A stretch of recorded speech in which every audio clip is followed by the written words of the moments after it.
Tudo bom, meu querido? Como é que Graças você a Deus, está? meu amado, tudo jóia. Graças a Deus. O Senhor é Então, bom, rapaz, que tempos que nós vivemos, né? Tempo é muito de verdade. muitos desafios, um tempo empolgante, né? É empolgante, eu gosto dessa palavra, porque são os tempos mais fascinantes da nossa vida. É Primeiro, verdade. você é bem mais velho do que eu, você deve ter uns 65 hoje, não é? Não, rapaz. Quando, Rapaz, eu quando, fiz quando a sim. gente se conheceu no Ágape, em Sim. 1981, você devia ter já uns 30 anos, né? Não, 81 foi quando eu me converti, eu tinha 20 anos. Eu lembro. Nossa, É, é 81 no eu Ágape, não é? me converti em outubro de 81. Foi de lá que eu te conheci. Em 81 a gente fazia aqueles. Você deve ter participado muito aqueles ar livres na Praça 7. Demais, né? Rapaz, olha, eu trabalhei assim 20 anos, né? De 81 até 2001, desde que eu me converti, eu me tornei um pregador de praça, É verdade. né? O meu hobby sempre foi evangelismo de rua. Nessa época lá no Ágape, a gente tinha 3 evangelismos de praça por semana. A gente fazia Exato. Na quinta-feira à Praça da noite Savassi, na na Feira Praça Hippie, 7 e na Feira sexta-feira à Hippie. noite na Praça 7 e no sábado à noite lá na Praça da Savassi. Rapaz, era um mover incrível. Nessa época eu estudava já teologia no Bíblico Mineiro, Sim. com essa idade mesmo, 20 anos, né? Eu lembro que você era colega do Davi, né? Exatamente, exatamente. E é interessante porque dava sexta-feira, eu saía correndo para poder pregar. Muitos demônios se manifestam. Praça 7, né? Era uma reunião de libertação. Eu corria para pregar. No início, ia estudar, saía antes da aula terminar para poder pregar de novo. Eu era viciado. Era desse jeito, né, rapaz? Olha, O assim, Ágape eu resumo aquela época, viu, pastor Salum, um avivamento, é uma coisa era um avivamento. inexplicável. Era. Rapaz, era um Era da mover no meio dos Fundação Beth jovens. Shalom, não é? Que reunia? Isso. Lá com a Não, pastora mas a Esmeralda Beth Shalom Campelo. foi um pouco. Exatamente. Primeiro, o Ágape a gente reunia ali no Seresta, né, na rua Araguari. Isso. Dali nós fomos lá para a Beth Shalom com a irmã Esmeralda, né? Ela cedeu o local para a gente reunir e depois nós fomos lá para Savassi. Rapaz, mas foi um tempo assim muito empolgante, A rapaz. Eu desafio lembro que demais. nesses evangelismos era briga para ver quem que ia pular no meio da roda. Tinha vezes que pulava dois no meio da roda, Eu começava a lembro. pregar. É Cara, era um verdade. mover de Deus muito incrível, né? É verdade. Ganhamos muita gente para Jesus, viu? É Muita verdade. gente. Muita gente, muita gente. Esse é um tempo realmente de desafios, mas é um tempo excitante, em que a palavra eclesias, que comumente é traduzido chamados para fora, está se cumprindo no meio do povo de Deus. Só que agora eu tenho uma nova Sim, versão para a palavra eclesia. Não é mais chamados para sim, fora, é empurrados para fora, é chutados verdade. para fora. Não, quando a igreja começa assim ficar muito em si mesmada, aí vem uma perseguiçãozinha, né? Deus começa a empurrar para fora. É isso mesmo, foi o que aconteceu, inclusive, com a igreja primitiva, né? É verdade. Então, Atos Deus tem as 1:8, suas maneiras, né? Atos, Atos 1:8. Mas recebereis poder ao descer sobre vós o Espírito Santo e ser-me-eis testemunhas, tanto em Jerusalém, na Isso. Judéia, Samaria, até os confins da terra. Atos 1:8. Mas eles ficaram aí praticamente uma década sem sair de Jerusalém. Pois é, O ID virou o vinde, que é o que acontece com a igreja hoje, né? A gente convida as pessoas para vir para o culto, né? Para vir para a é, igreja, não é isso? Aí, Atos 8:1, veio a perseguição e a igreja foi empurrada para a Judéia, Samaria e até os confins da terra, né? É verdade. A diferença. Mas é interessante porque evangelismo também, cara, assim, normalmente as pessoas que têm um estilo de vida de evangelismo são pessoas que também têm uma vida devocional muito intensa, né?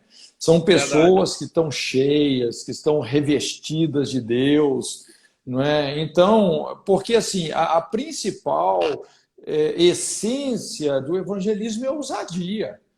Não é? Então, a pessoa. E ousadia, cara, é o selo do Espírito Santo, cara. Você realmente está carregando assim, né, um impacto tão grande da presença de Deus na sua vida, rapaz, que você vê a urgência da salvação daqueles que estão perdidos. Então, você Deus não não se nos tem intimida dado com nada. Deus não nos tem dado espírito de temor, de covardia, mas de amor, poder e E moderação. O poder moderação. é ousadia, não é?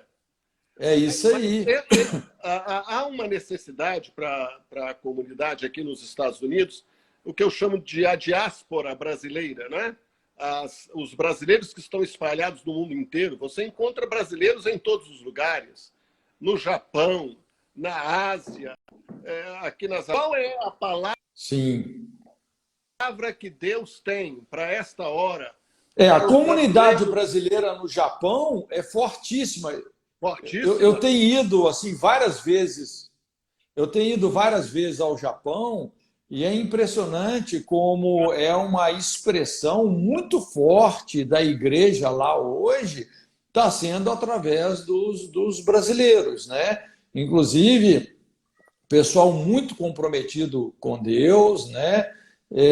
Normalmente, assim, até os brasileiros no Japão, assim, na grande maioria, né? Acho que praticamente todos eles são legalizados, porque não tem como viver de outra forma lá, né? Mas é uma expressão assim muito forte mesmo da igreja, né? Tenho Esses, sempre, esses sim, conceitos, esses conceitos, né? A igreja brasileira, a igreja japonesa, eles falam, por exemplo, que a igreja no Iraque morreu. Não existe isso. A igreja tem que ser das nações. Então, a igreja no sim, Brasil verdade. são os filhos de Deus de todas as nações que estão no Brasil.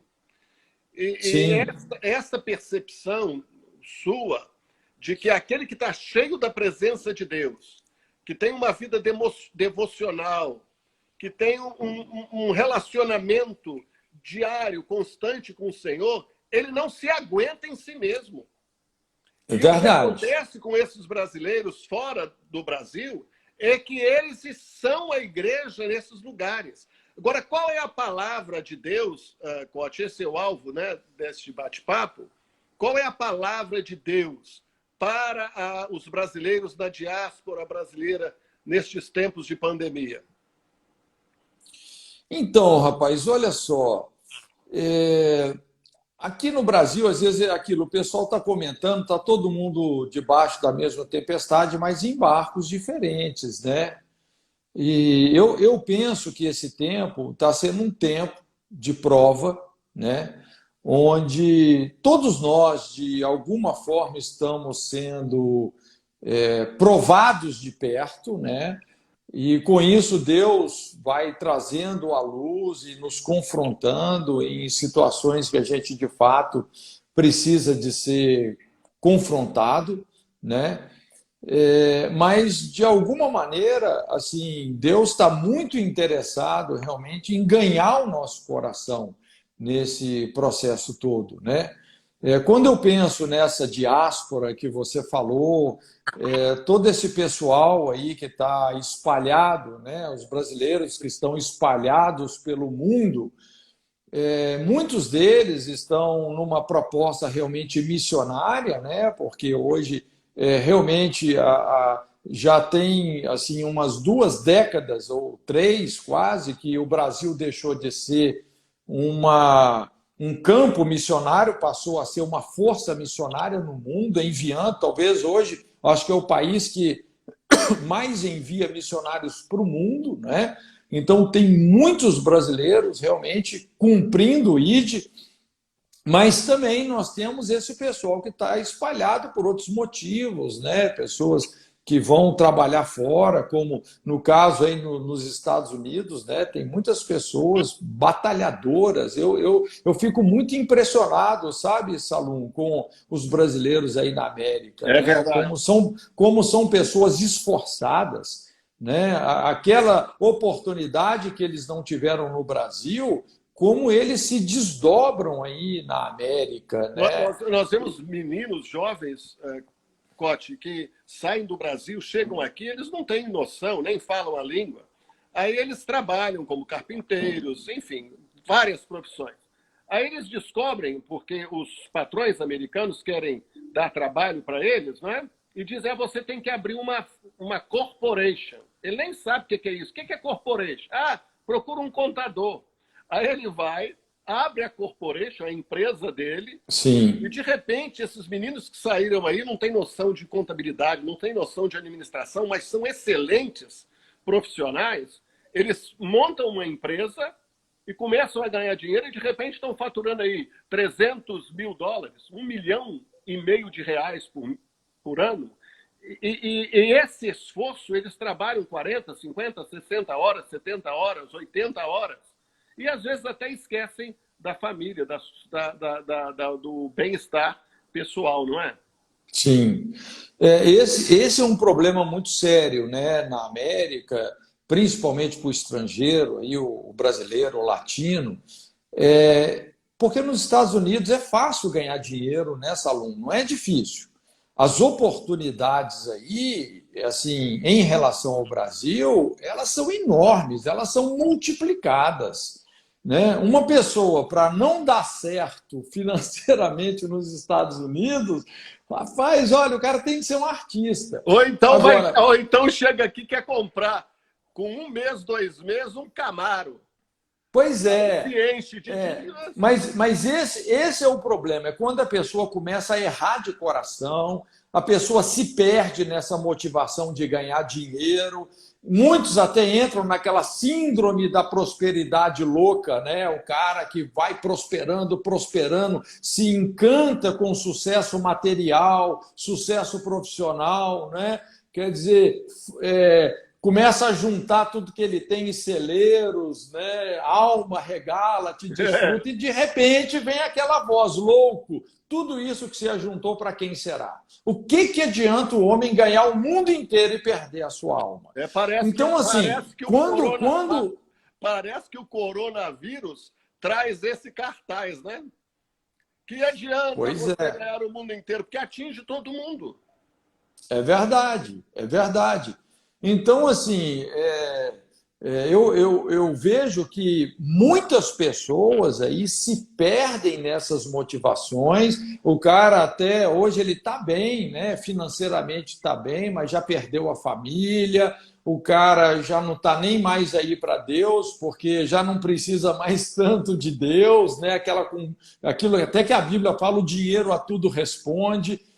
Então, olha, se a pessoa não tiver um coração muito certo, de se manter nas prioridades, aquelas prioridades que dão à vida um sentido eterno, rapaz, olha, é um negócio bem difícil, bem complicado. Quando eu cheguei aqui da segunda vez, em 97, eu me filiei para trabalhar com uma denominação.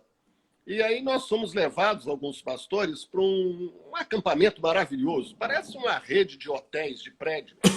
Um lugar lindo. E eles começaram a ensinar e a mostrar e a apresentar o que era a denominação, que a denominação tem prédios, que a denominação tem recursos. Se você precisa de empréstimo, tem banco. Se você precisa de descansar, tem os retiros tal, tal, tal. E você vai poder ter um salário, você vai poder ter uma aposentadoria. Aí foram falando. Aí quando eu acabei de ouvir aquilo, encontrei com o pastor no quarto e falei assim, rapaz, sabe qual a conclusão que eu chego? É que aqui a gente não precisa de Deus. Aqui já tem tudo. Esse é um erro triste, não é?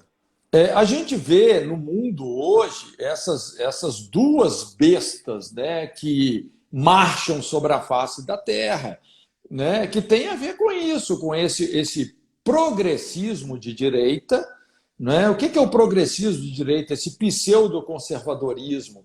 Não é? Quer dizer, a pessoa economicamente é liberal, é dinheirista, capitalista, o dinheiro a tudo responde. A pessoa que defende o conservadorismo, a família, e é divorciado. É o conservadorismo.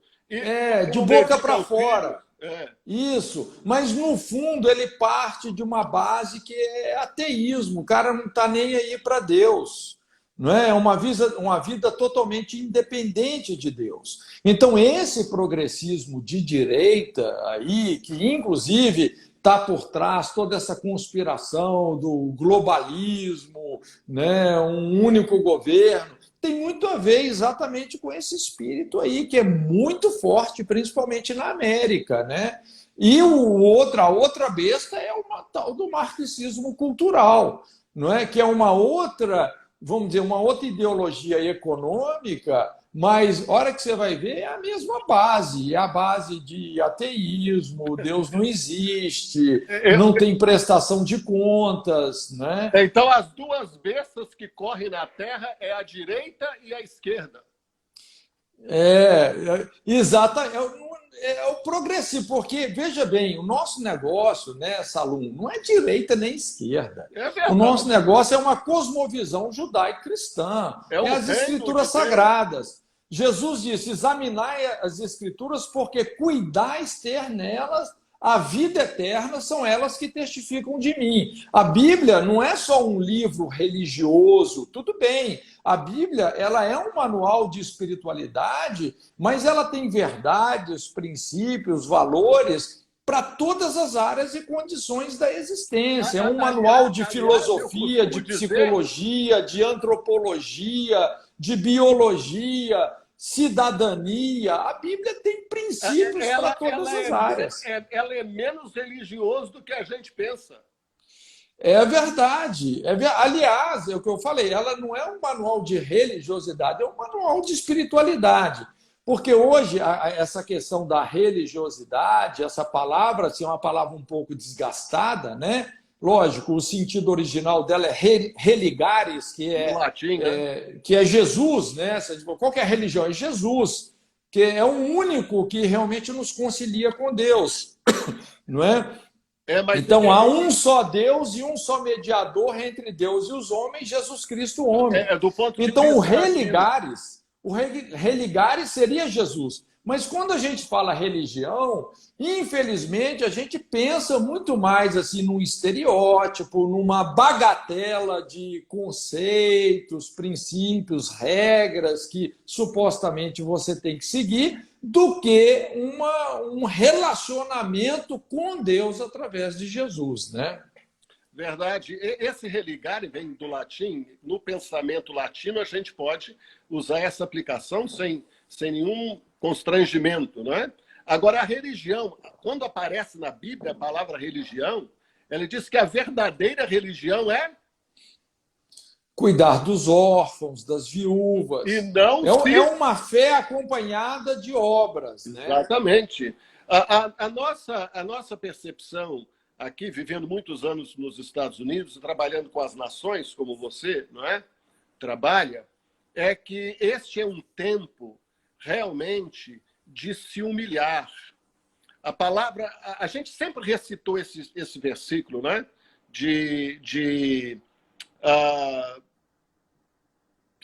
Segundo Crônicas 7,14, né? Se eu enviar uma peste entre vós, não vamos discutir isso aqui, mas se o meu povo se humilhar, que se chama pelo meu nome, se humilhar, a humilhação acontece de duas formas. Ou você se humilha, ou Deus te humilha. É por aí. Está na palavra, aquele que se humilha será exaltado, aquele que se exalta será humilhado. Ou você se abate, abaixa a cabecinha, coloca a mão na cabecinha, calminha, abaixa a cabeça. Ou então Deus coloca a sua mão e te abaixa, porque Deus abate ao soberbo. E nessa percepção, eu amo aquele texto do Salmo, que diz assim: Senhor, o meu coração não se elevou, nem os meus olhos se levantaram, Não exercito em grandes assuntos, nem em coisas elevadas demais para mim. De certo eu fiz calar e sossegar a minha alma. Qual criança desmamada para com sua mãe, tal é minha alma para comigo. Espera, ó Israel, espera, ó Josimar, no Senhor, desde agora e para sempre. Espera, ó Cote, no Senhor, desde agora e para sempre. Essa é a esperança que não será malograda, né? Que não será vale a malograda. pena esperar nele, rapaz. Agora, quem espera em Donald Trump, quem espera em Jair Bolsonaro para resolver os problemas da América e do Brasil, está lascado, meu filho. É verdade. É melhor confiar no Senhor do que confiar nos príncipes. Eita! Lógico que a gente sabe que muitas pessoas são estabelecidas como uma resposta de Deus para o clamor do povo. Deus não é? levanta. E Deus usa pessoas, Deus usa homens, não é? Como a Bíblia se refere lá a João Batista, houve um homem enviado de Deus, não era ele a luz, né? Mas ele foi uma voz profética, a voz que clama no deserto. Então, assim, Deus vai usar homens. Agora, lógico, a nossa confiança tem que estar somente em Deus. E eu sempre digo isso, sabe, Josimar? Assim, muitas vezes a gente passa por situações difíceis, por provas mesmo. A nossa vida é pontuada, né? Por muitos calvários, muitos Getsêmanes. Você vê toda essa pandemia, não é? Situações de impossibilidade, mas juntamente com toda a impossibilidade humana, coexiste a possibilidade de um milagre, de uma intervenção sobrenatural de Deus. E Deus está no controle, é esse discernimento de que nós somos a obra de Deus. Não é que a gente faz a obra, nós somos. Então Deus está nós somos o ministério de Cristo. Isso, nós somos o ministério. Nós somos ovelhas do seu pasto. Então, essa é a questão. Por exemplo, nesse tempo agora, veja bem, nós somos o campo missionário do Espírito Santo. Deus está tratando conosco. Às vezes é nesses dias que Deus está alcançando áreas do nosso coração que ele nunca tinha conseguido alcançar antes. E às vezes, para isso, tem gente, infelizmente, mas tem gente que precisa de quebrar, né? Tem gente que precisa de adoecer. Eu costumo dizer, o melhor lugar que tem para você pregar o evangelho é no hospital. Porque o cara está ali sofrendo, deitado, olhando para o céu, né? Rapaz, é a hora assim, que ele pode botar a mão na consciência e que Deus, às vezes, assim, num tempo muito mais curto do que a gente imagina, vai fazer algo que vai repercutir na eternidade dessa pessoa. Então, nós somos de viver com esse discernimento da eternidade. A Bíblia fala assim, a nossa leve e momentânea tribulação produz um peso eterno de glória muito excelente. Tudo que nós estamos passando aqui, se nós temos o discernimento das provas de Deus, a maneira como Deus quer nos transformar, nos tratar, nos confrontar, e nós nos alinhamos com as intenções do coração de Deus, rapaz, olha, isso vai ter uma repercussão eterna. Então é muito importante, assim, nesses momentos aí, que são momentos difíceis, momentos de prova, não é? Como eu disse, todos nós, de alguma maneira, né, Deus está aí mexendo conosco, nos chacoalhando. Então, nós precisamos de estar muito sensíveis àquilo que o Espírito Santo quer falar conosco nesse tempo. E essa sensibilidade só é percebida no que nós chamamos de quarto de oração. É quando você aquieta a sua alma. De certo, eu fiz calar e sossegar a minha alma. As pessoas estão desesperadas. Eu tenho trabalhado muito esses dias. A gente estava conversando horas e horas, às vezes 12 horas, atendendo muitas pessoas, porque elas precisam se refugiar em Deus. Eu creio que Deus levanta reis e príncipes e presidentes, apesar dos modelos políticos, se seja uma democracia, se seja qualquer que seja. o modelo político governamental. Deus enviou uma trombeta, o Trump, para os Estados Unidos, mas ele não é Deus. Deus enviou um Messias, pelo menos um sobrenome, no Brasil, Jair Messias Bolsonaro, mas ele não é o Messias. O interessante, até uma coisa, falando desse aspecto aí do Messias, que eu achei interessante nesse tratamento de Deus com líderes desse porte, né? Você vê o Bolsonaro, rapaz, literalmente, o cara passou pelo princípio do Messias, é morte e ressurreição. Esse cara praticamente morreu e ressuscitou. Eu não sei se você já percebeu, assim, o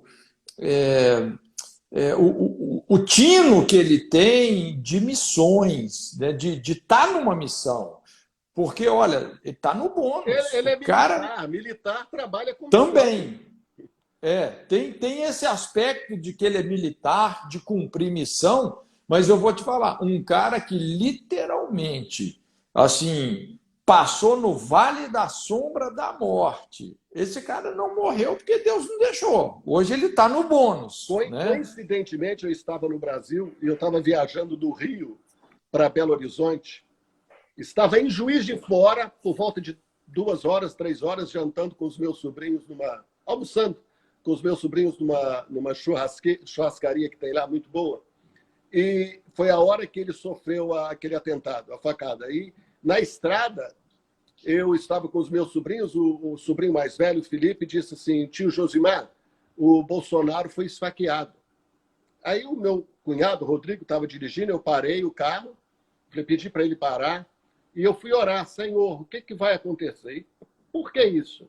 Uma semana antes, eu estava na casa, eu já tinha falado isso, na casa dos meus pais em Cisneiros, e alguém me perguntou: quem que você acha que vai ganhar para presidente do Brasil? Eu falei: olha, Deus me revelou que o Trump ganharia. E eu apanhei aqui nos Estados Unidos demais. Apanhei de todo jeito, de tapa, de pescoção, de todo jeito, porque eu falava, e ele é tido como o inimigo dos imigrantes, o que não é verdade. Sim. Mas eu disse: olha, Deus não me revelou, eu sinto que está para acontecer alguma coisa, eu não sei, porque Deus não me falou se ele vai ser eleito ou não. E uma semana depois, como eu disse, eu orei ao Senhor na estrada, já sabendo do atentado, e eu falei assim: Senhor, isso é para a morte ou não é para a morte? Deus disse para mim: ele não morrerá, mas viverá e verá a bondade do Senhor na terra dos viventes. Eu fui para Belo Horizonte, depois para São Paulo. Ele já estava em São Paulo no domingo, segunda-feira, dia 9, me parece, de setembro. E aquela madrugada toda eu fiquei orando, eu não consegui dormir. No amanhecer, eu comecei a orar e Deus me deu um texto. O Brasil, Jesus, um cabo e um certo capitão, alguma coisa assim. O cabo seria o Daciolo. E Deus me deu uma palavra. E Deus me falou, quando ele estava nos 3 dias, vamos dizer assim, de sepultamento, né? Que ele estava morto. Sim, Eu tenho uma amiga que é juíza federal e ela conheceu uma pessoa que estava dentro da sala de cirurgia, lá em Juiz de Fora. E ela disse para ela: olha, as coisas não estão assim do jeito que estão passando, não. É gravíssimo, ele não sobrevive. Ele não sai vivo dessa. Essa era a conversa dentro da sala de cirurgia. E eu não vou dar nomes, mas ali naquela manhã, no amanhecer, Deus me disse de que não haveria morte, não haveria atentado, não haveria qualquer outra coisa que impediria ele de ser o presidente do Brasil. E ele foi eleito contra todos os olhos. Só que as pessoas ficam tão mergulhadas na ideologia, como você disse, eu não sou de esquerda nem de direita. Sim. Aliás, esse papo de direita e esquerda, como diz o Daciolo, é conversa fiada. Sim. Eles são amiguinhos, todos eles. Hoje se odeiam. Nós vimos essa... Mas, pastor Josimar, aqui no Brasil, Deus falou com muitos líderes sobre o Bolsonaro. Inclusive, eu tive uma impressão muito forte nesse sentido, né? Na época lá da campanha eleitoral, um momento que eu tive a oportunidade de estar junto, orando, né? Orando por ele, estava o JB Carvalho, o Chris Volaton, algumas pessoas, e o Espírito Santo falou comigo, muito fortemente, né? Em relação aí ao Bolsonaro, né? Que Deus estaria realmente colocando ele aí para esse tempo. Eu conheci um ano antes da eleição, me pediram que eu ajudasse a coordenar, a chamar os pastores para uma reunião com ele aqui em Boston, né? E a gente teve o privilégio de organizar essa reunião, convidar os pastores, e eu tive a oportunidade de sentar com ele, conversar. Ele nem era, entre aspas, candidato oficialmente, porque não podia, né? Essa lei eleitoral meio hipócrita, né? Que a pessoa é candidato, só não pode falar que é.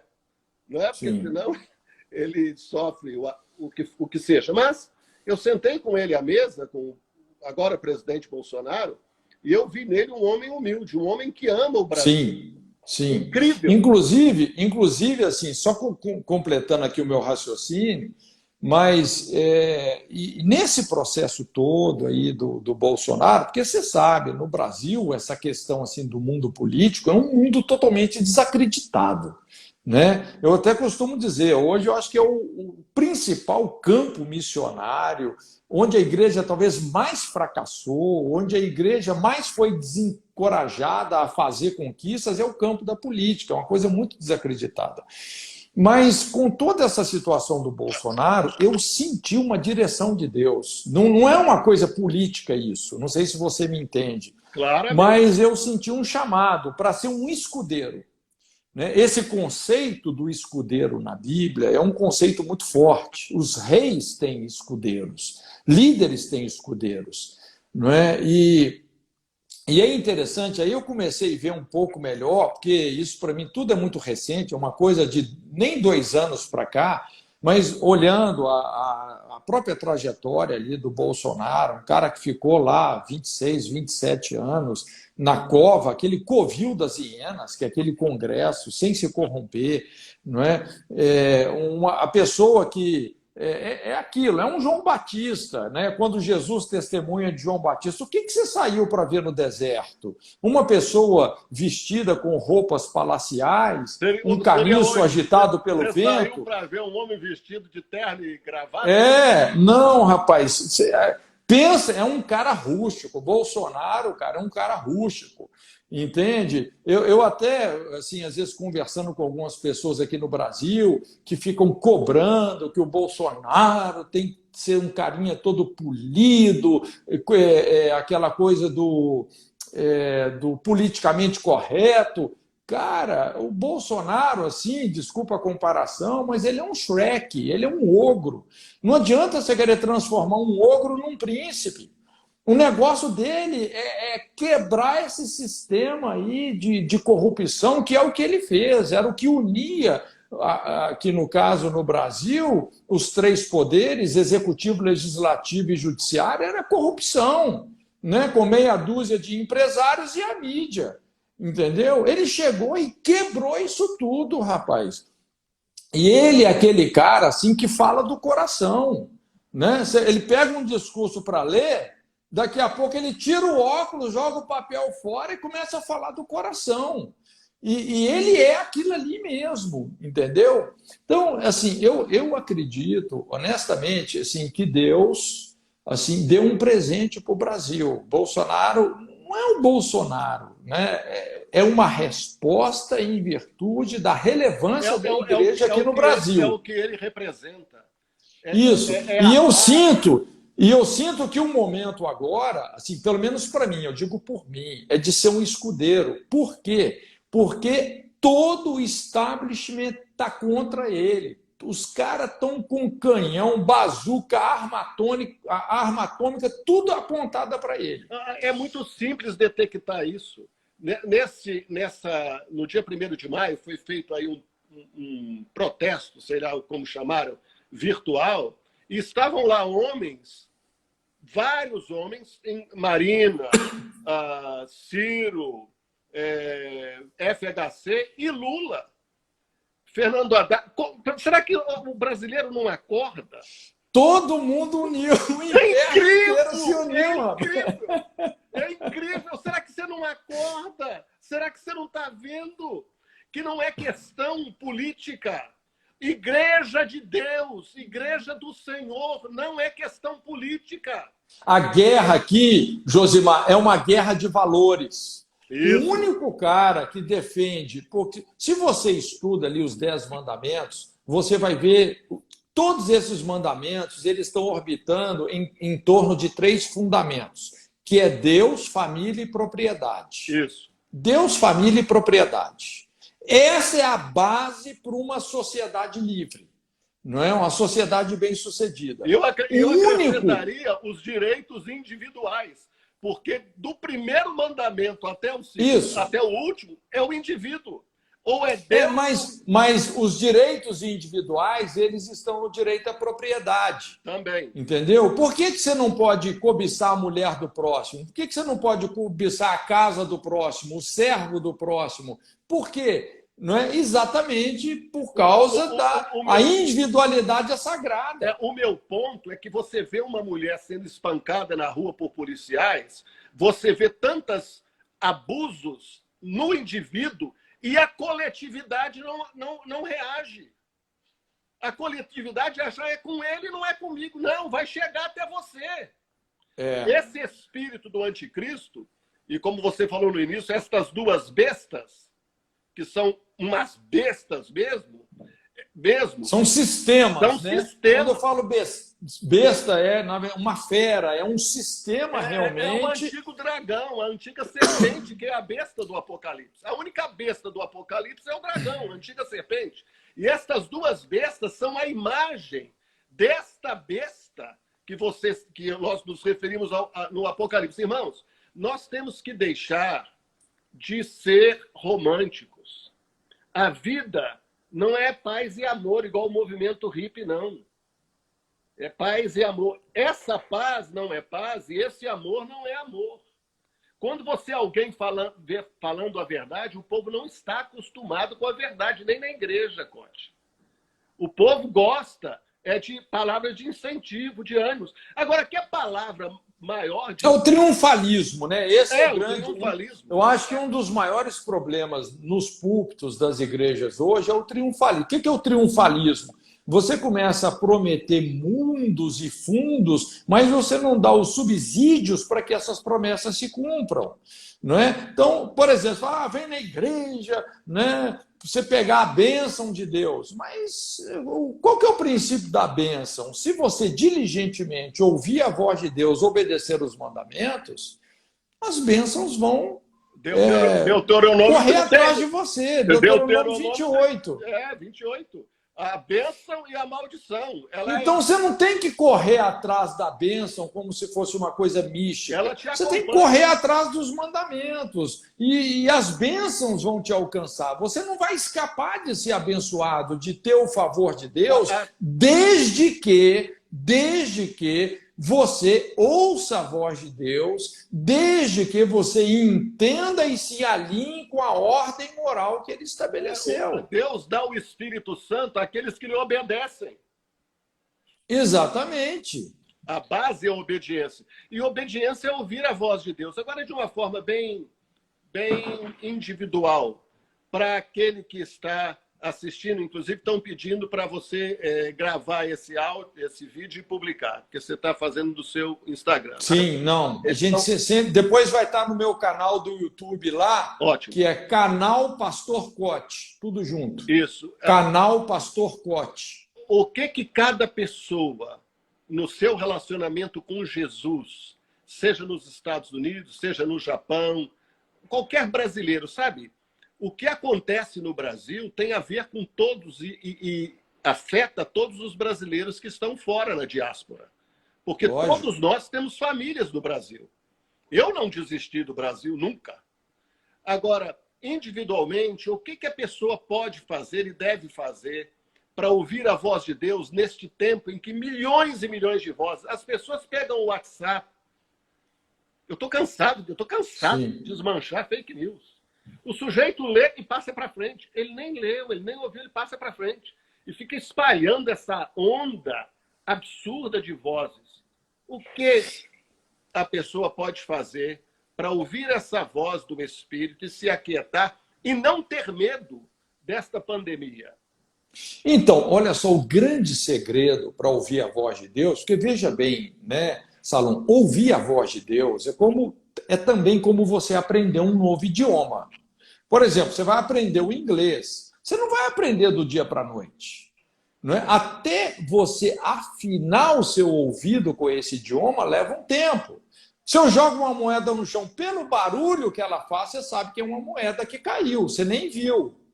Não é? Ouvir a voz de Deus. Fala sobre essas vozes lá em Coríntios. Isso. Agora, ouvir a voz de Deus é mesmo. Primeiro, o quê? Você tem que ser uma pessoa das Escrituras. Você tem que conhecer o caráter de Deus, a natureza de Deus, não é?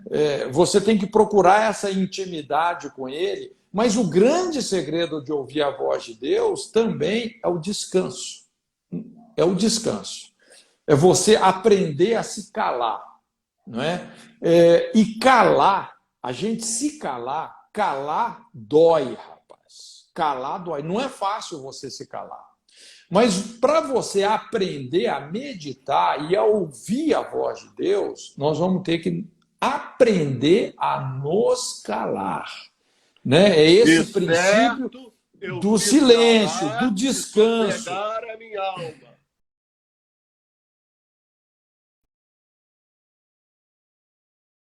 Calar e sossegar. Alguém me ligou aqui.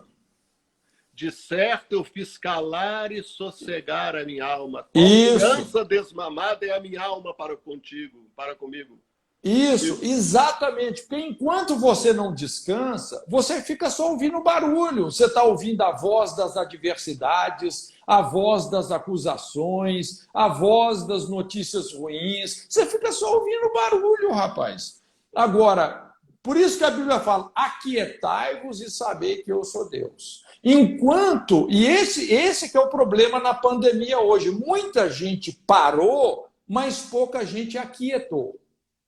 Entendeu? Às vezes a pessoa até parou, mas por dentro dela ela está um turbilhão. E esse é o problema. Né? Então, enquanto a gente não encontra esse lugar de descanso, e só descansa quem entrega. Quando você entrega os seus medos, quando você entrega as suas inseguranças, não é? Quando você coloca tudo isso no altar e você alcança esse lugar de descanso, aí a voz de Deus vai soar no seu espírito. E fé é isso, fé é você concordar com o que Deus está te falando.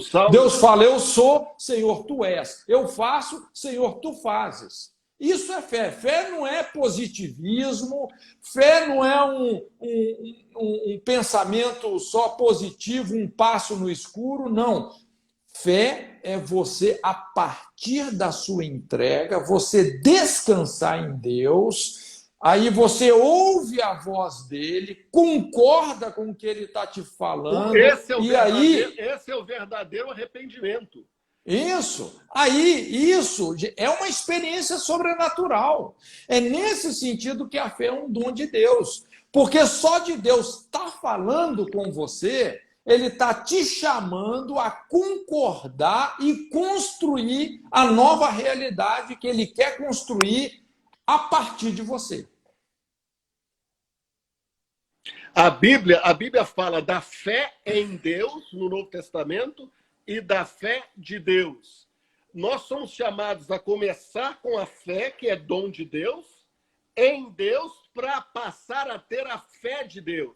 É aquilo que Elias fez. Ele disse, olha, segundo a minha palavra, não vai chover. Não era a palavra dele? Não, era a palavra de Deus. É quando a sua palavra é a palavra de Deus. E o Salmo 131 Fala Mas aí. você vê que Elias falava assim, o Deus em cuja presença eu vivo. Isso! O cara estava tão alinhado, ele andava tão juntinho do coração de Deus como Enoque. Enoque andou com Deus tanto que Deus o tomou para si. Eu não Que aí sei, você tem a fé de Deus. eu nem sei direito se Enoque andou com Deus ou se foi Deus que andou com ele, hein? Isso é Uma outra via coisa. de mão dupla, né? Porque o Salmo 31 fala de certo fiz calar e sossegar a minha alma.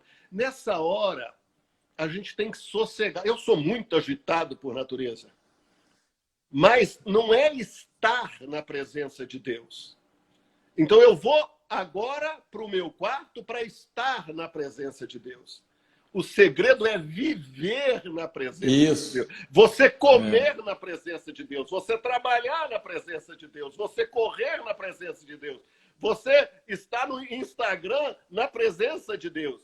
Essa presença... Esse é um problema. Esse é um problema da igreja que simplesmente confinou o relacionamento com Deus a 2 horas de culto por semana. Esse é um problema sério. Né? Você vê, essa uma das grandes propostas da reforma. Desculpa eu te interromper sempre, mas eu fico preocupado com aqueles irmãos. Você pede um irmão para orar no culto da igreja, né?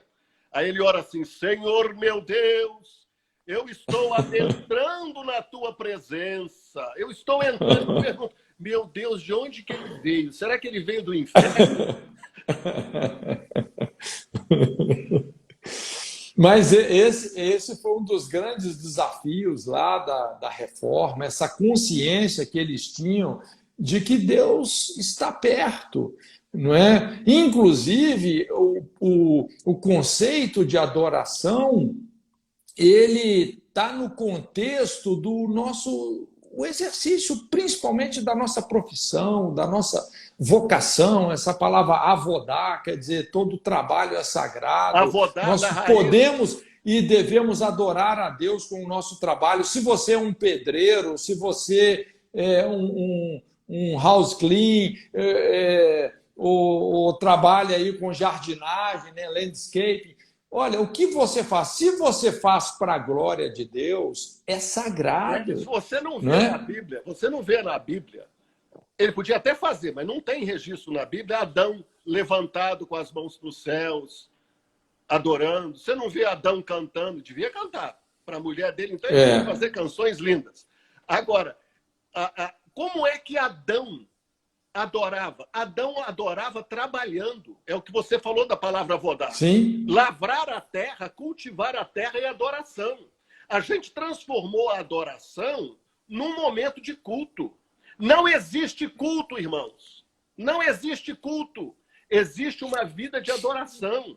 Como é que eu posso... Inclusive, né, Salom, olha só, a primeira vez que aparece a palavra adoração na Bíblia, não sei se você se lembra, mas foi quando Deus pediu para Abraão, o seu filho, que era o objeto da promessa, e ele foi lá sacrificar Isaac. Então ele fala assim, ó, vocês ficam aqui, falou para os moços que eu vou subir no monte para adorar. Ou seja, a essência da adoração tem a ver com essa entrega. Não é? É o que você está fazendo com a motivação de obedecer a Deus. Não é? É a sua rendição. Então, o nosso trabalho, a nossa vida, tudo tem que ser uma expressão disso, da nossa rendição a Ele. Lógico, depois, Davi foi o cara que associou muito a adoração com música. Mas e isso foi até assim vamos dizer assim, um avanço, uma mudança de paradigma e tal, mas a essência da adoração é sacrifício, é dedicação, é aquilo que você faz na intenção de agradar a Deus e servir o próximo. A música, né, o louvor, é mais entretenimento, entenda bem, do que propriamente adoração. É que nós agradamos a Deus, há uma confusão nisso. Deus não quer que nós agrademos a Ele. Ele quer que nós agrademos dele. É isso que o Salmo diz: agrada-te do Senhor e Ele satisfará os desejos do teu coração. Quando eu estou me agradando de Deus na música, o trabalho, aquela senhora com aquela panela de feijão toda suja, e ela vai lá para a pia com aquela panela de feijão toda agarrada, né? Queimada, e ela começa a arear, e ela está cantando, e ela está louvando, sem reclamar. Isso é adoração. É Quando verdade. eu estou no meu trabalho, digitando, trabalhando, estou resolvendo. Eu gosto de resolver problemas, solucionar problemas. Seja um pastor que está preparando uma mensagem para entregar, ele está adorando a Deus. Mas o pastor é tão ungido como o pedreiro que está construindo uma casa. O pedreiro, o jardineiro é tão ungido por Deus quanto o pastor que está pregando a palavra.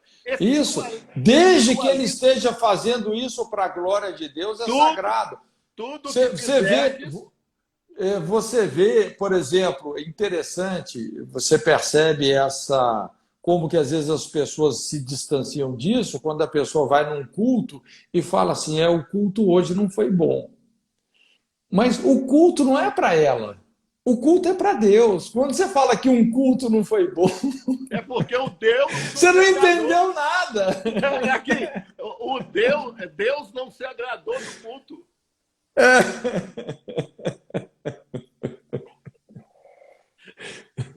Ah, meu amado, que bom. Muito bom conversar contigo. Mas é isso aí. Esse é o povo que Deus ama, né, rapaz? Aleluia. Eu acho que Deus vive dando gargalhada. Com certeza. Eu acho que Deus está até assistindo essa live. Ah, com certeza. E ele está lá dando gargalhada. Olha lá meu filhinho carequinha, aquele de cabelo branco. O que você acha? O pai está perguntando para Jesus. O que você acha? Você acha que nós vamos responder a oração dele para Deus resgatar o Brasil? Será que nós vamos responder a oração deles para Deus salvar a América, salvar as nações? Será que nós vamos responder? Aí ele vai dizer assim, nós já respondemos antes da fundação do mundo. Deus é bom, né, rapaz? Aleluia. Agora é isso, né? O protagonismo tem que ser nosso, né? Deus confiou essa terra aos filhos dos homens, né? O protagonismo tem que ser nosso, principalmente nesse âmbito aí da governança civil, né? Assim, a gente precisa de ter um protagonismo, esse exercício sagrado da cidadania, é responsabilidade nossa, zelar pelos valores, né? Assim, é muito preocupante quando a gente vê lá, por exemplo, a Câmara dos Deputados, o Senado, aprovando leis que têm o poder, que sustentam valores que podem destruir uma civilização. Entendeu? Leis baseadas em ideologia de gênero, aborto, destruição de casamento.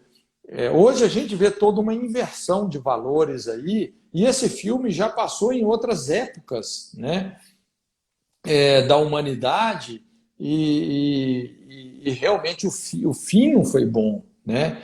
Então, acho que a gente vive numa época assim, muito desafiadora. Aqui no Brasil, nós estamos crendo que a igreja pode ser protagonista de uma reforma, não só uma reforma religiosa, mas uma reforma das instituições humanas. Não quer dizer que a terra vai virar o céu, não estou dizendo isso. Mas a injustiça não vai prevalecer mais. Né? A mentira, a perversão não vai prevalecer mais. Não é?